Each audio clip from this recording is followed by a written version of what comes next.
For my presentation today, I want to tell you about how groups of elephants have been moved and settled in new reserves. This is known as translocation and has been carried out in Malawi in Africa in recent years. The reason this is being done is because of overpopulation of elephants in some areas. Overpopulation is a good problem to have, and not one we tend to hear about very often. In Malawi's Mageti National Park, the elephant population had been wiped out by poachers, who killed the elephants for their ivory.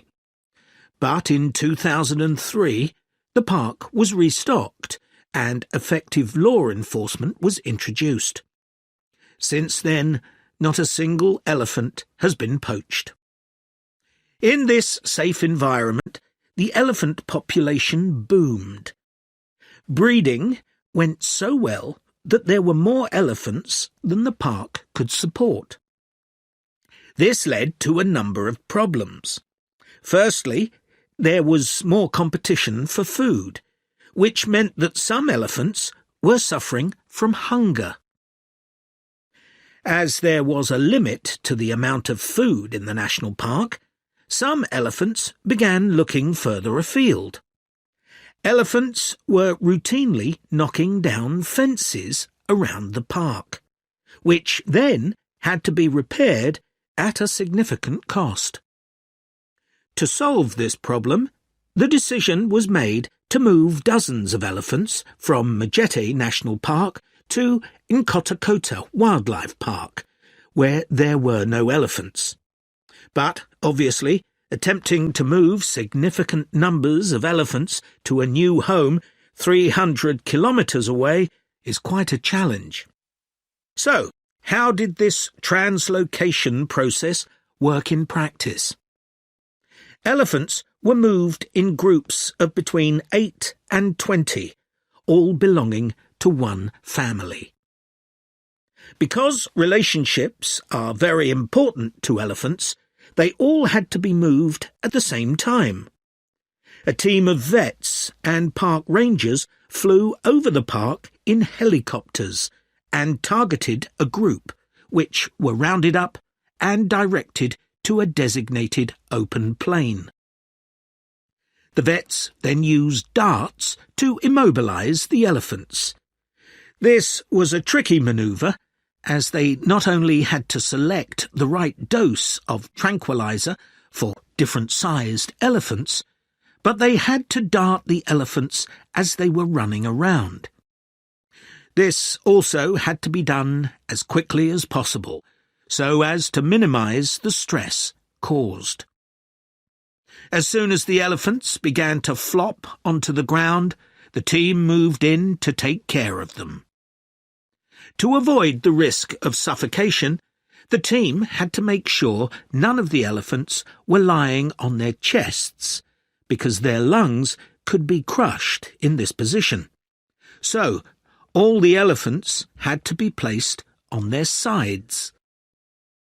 One person stayed with each elephant while they waited for the vets to do checks.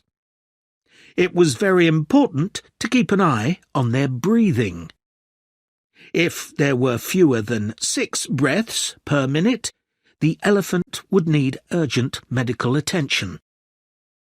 Collars were fitted to the matriarch in each group so their movements could be tracked in their new home.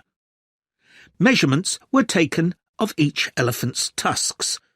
Elephants with large tusks would be at greater risk from poachers, and also of their feet.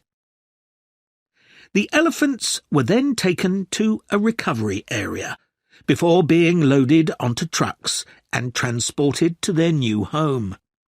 The elephants translocated to Nkhotakota settled in very well, and the project has generally been accepted to have been a huge success, and not just for the elephants. Employment prospects have improved enormously, contributing to rising living standards for the whole community. Poaching is no longer an issue, as former poachers are able to find more reliable sources of income. In fact, many of them volunteered to give up their weapons, as they were no longer of any use to them. More than 24 elephants have been born at Nkhotakota since relocation. With an area of more than 1,800 square kilometres, there's plenty of space for the elephant population to continue to grow. Their presence is also helping to rebalance Nkhotakota's damaged ecosystem and providing a sustainable conservation model which could be replicated in other parks. All this has been a big draw for tourism, which contributes 5 times more than the illegal wildlife trade to GDP, and this is mainly because of the elephants.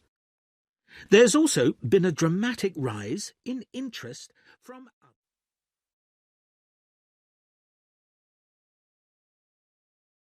Good afternoon. My name's Mrs. Carter, and I run the before and after school extended hours childcare service. I hope you've had a chance to have a good look around the school and talk to staff and pupils. I know that many of you are interested in using our childcare service when your child joins the school, and perhaps you already know something about it. But for those that don't, I'll go through the main details now. We offer childcare for children from the ages of 4 to 11, both before and after school. I know that many parents who work find this service invaluable. You can leave your child with us, safe in the knowledge that they will be extremely well cared for. We are insured to provide care for up to 70 children, although we rarely have this many attending at any one session. I think we generally expect around 50 to 60 children for the afternoon sessions, and about half that number for the breakfast sessions. Although we currently do have 70 children registered with us, not all of these attend every day. It's 10 years since we began offering an extended hours service, and we've come a long way during that time. When we first opened, we only had about 20 children attending regularly. We try to keep our costs as low as we can, and we think we provide very good value for money. For the afternoon sessions, which run from 3:30 until 6 p.m, it's £7.20. But if you prefer, you can pay for 1 hour only, which costs £3.50, or 2 hours, which costs £5.70. The cost of the childcare includes food and snacks. They'll be given breakfast in the morning and in the afternoon, a healthy snack as soon as they finish school. At 5 p.m, children are given something more substantial, such as pasta or a casserole. Please inform us of any allergies that your child might have, and we'll make sure they're offered a suitable alternative. As you may know, the childcare service runs through the school holidays from 8 a.m. to 6 p.m. We offer a really varied and exciting programme to keep the children entertained. We don't want them to feel as if they are still at school. It will also feel different because they'll get the chance to make new friends with children from other schools. Spaces are available for them because a lot of our term-time children don't always attend during the holiday. In the past, parents have asked if children over the age of 11 are allowed to come with their younger brothers and sisters, but I'm afraid we're unable to do this because of the type of insurance we have. So now let me tell you about some of the activities that your child can do during the after-school sessions. As well as being able to use the playground equipment, computers, and the library, there is usually at least one special activity that children can do each day. For example, Spanish. We have a specialist teacher coming in every Thursday to give a basic introduction to the language through games and songs. She does 2 sessions, one for the over 8s and one for the younger children. This is the only activity which we have to make an extra charge for, but it's well worth it. Once a week, the children have the opportunity to do some music. We're very lucky that one of our staff is a member of a folk band. On Mondays, she teaches singing and percussion to groups of children. We do rely on parental support for this, so if any of you sing or play an instrument and would be prepared to help out at these sessions, we'd be delighted. Painting continues to be one of the most popular activities. To begin with, we weren't keen on offering this because of the extra mess involved, but children kept asking if they could do some art, and so we finally gave in. Art is great for helping the children to relax after working hard at school all day. Yoga is something that we've been meaning to introduce for some time, but haven't been able to find anyone available to teach it. Until now, that is. So we'll see how this goes. Hopefully, children will benefit in all sorts of ways from this. Cooking is another popular activity. They make a different sort of cake or pizza or bread each week. Although the younger children love doing it, we found that the mess was just too much. So we've decided to restrict this to the over 8s, as they are better able to clean up after themselves. Jack, I'm thinking of taking the kids to the seaside on a surfing holiday this summer, and I wanted to ask your advice, as I know you're such an expert. Well, I don't know about that. But yes, I've done a bit of surfing over the years. I'd thoroughly recommend it. I think it's the kind of holiday all the family can enjoy together. The thing about surfing is that it's great for all ages and all abilities. My youngest started when he was only 3. Wow!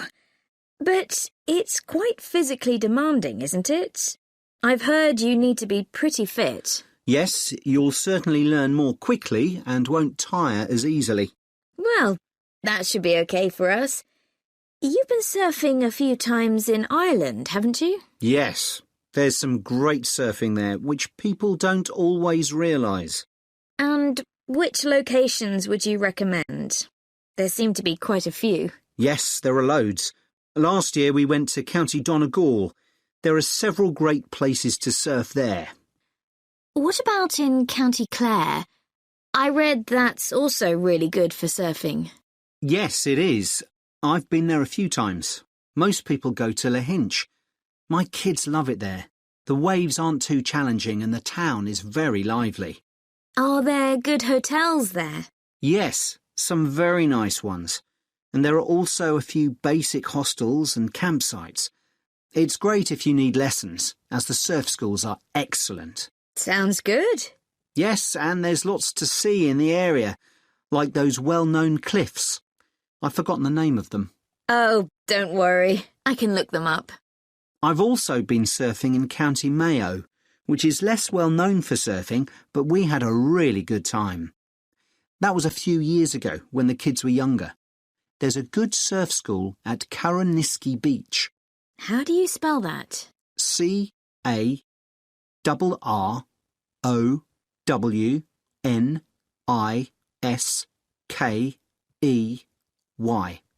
Okay. I put the kids into the surf camp they run during the summer for 10 to 16-year-olds. Oh, right. How long was that for? 3 hours every day for a week. It was perfect. They were so tired out after that. I can imagine. One thing we did while the kids were surfing was to rent some kayaks to have a look around the bay, which is nearby. It's really beautiful. Oh, I'd love to do that. Now, the only time I went to Ireland, it rained practically every day. Yes, that can be a problem. But you can surf in the rain, you know. It doesn't have the same appeal somehow. Well, the weather's been fine the last couple of years when I've been there. But actually, it tends to rain more in August than in the spring or autumn. September's my favourite month because the water is warmer then. The only problem is that the kids are back to school then. I know. But one good thing about Irish summers is that it doesn't get too hot. The average temperature is about 19 degrees, and it usually doesn't go above 25 degrees. That sounds all right. Now, what about costs? Surfing is a pretty cheap holiday, really. The only cost is the hire of equipment. You can expect to pay a daily rate of about €30 for the hire of a wetsuit and board. But you can save about €40 if you hire by the week. That's not too bad. No.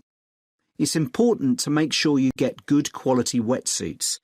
You'll all get too cold if you don't. And make sure you also get boots.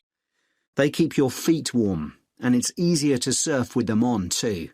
OK, well, thanks very much for that.